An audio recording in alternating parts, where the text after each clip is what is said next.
Alina Duarte. Alina Duarte, quien seguramente nos informará, entre otras cosas, del desmadrecito que fueron a hacer los panistas a la Embajada de Cuba en México. Querida Alina, ¿cómo estás? Muy buenas tardes, buenas noches.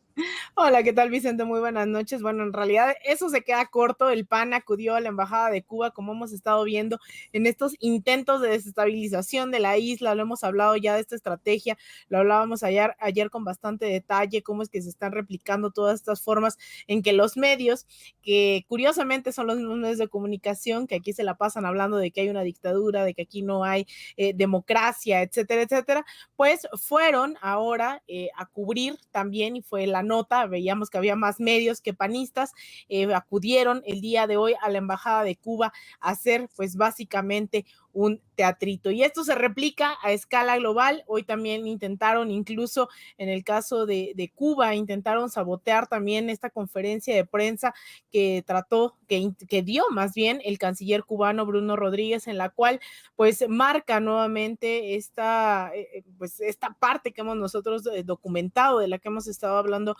en estos días, Vicente, que poco se habla de esta postura en otros medios de comunicación, que tiene que ver justamente con el rol que tiene Estados Unidos. Hubo cerca de 25 corresponsales cubriendo esta conferencia de prensa del canciller cubano, de 14 medios internacionales, y las preguntas eran qué iban a hacer al respecto. Primero tenía que ver con esta narrativa de que no había alimentos, que no había medicinas. Lo que decían es Estados Unidos también, incluso a través de estos mismos medios de comunicación y organizaciones que tal vez ya a los y las mexicanas les suenan mucho más cercanas, como la USAID, estuvieron también financiando, y hay documentación de ello, organizaciones que participaron dentro de estas movilizaciones. También se ha documentado cómo el uso de las redes sociales, especialmente de Twitter, se han implementado el uso de cuentas que fueron creadas apenas hace unos días para implementar esta campaña SOS Cuba.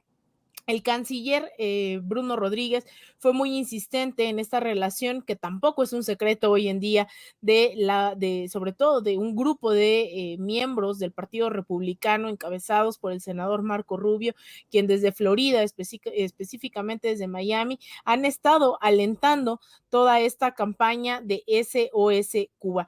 En palabras del canciller, él dijo que esta operación, que utiliza recursos millonarios, laboratorios y plataformas tecnológicas con fondo del gobierno de los Estados Unidos, se agudizó a partir del pasado 15 de junio. Por tanto, acusa a este gobierno de estar implicado directamente y de tener grave responsabilidad en la serie de manifestaciones que hubieron, que también hay que decirlo, no fueron masivas, como se estuvo diciendo también en redes sociales, el pasado domingo 11 de julio.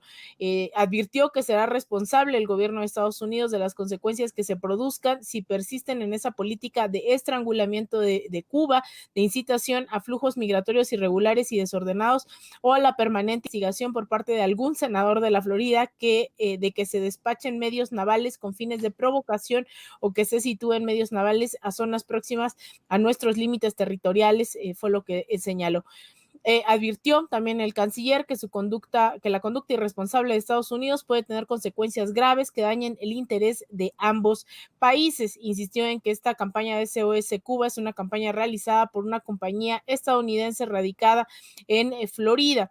Dijo el alcance de esta campaña fue nula, quedó desarticulada al nacer, aplastada por un clamor internacional por el predominio en redes de la voluntad mundial de proclamar el levantamiento del bloqueo. Insisto, esto fue apenas en la tarde de hoy, hace un par de horas, en cuanto se dio esta conferencia de prensa para tratar de desmenuzar esta campaña. Sin embargo, también hay que poner el acento. El gobierno de Cuba ha sido muy insistente en que las relaciones diplomáticas entre Cuba y Estados Unidos justamente no se ven, ellos no buscan ser quienes se quiebren estas relaciones. Insistieron en que están abiertos al diálogo, en que no van a caer en provocaciones de ciertos grupos en Cuba. Sin embargo, también hablaba de que esto no tenía que tener consecuencias para la relación del pueblo cubano con el pueblo estadounidense. Entonces, pues bueno, Vicente, eso, digo, manifestaciones y posturas claras de ambos lados.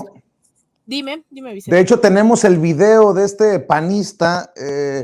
Tengo que identificarlo porque sí me llamó mucho la atención que manden expulsar, según estos panistas, de nuestro país a estos personajes del gobierno cubano. Déjame, por aquí debo de tener esta información. Sí, yo tenía documentado, Vicente, que eran panistas, pero también el presidente de la Comisión Mexicana de Derechos Humanos, René Bollo, sí. y que justamente se enfrentan, ¿no?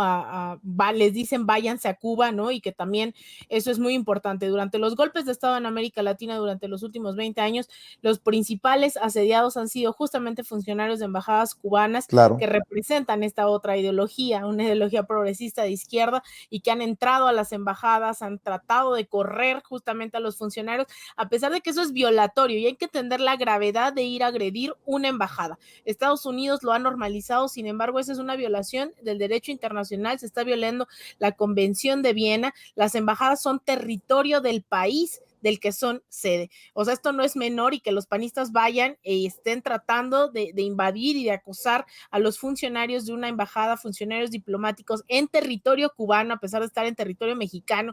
Eso por las leyes internacionales es considerado territorio cubano, es totalmente violatorio de todo derecho internacional. Eran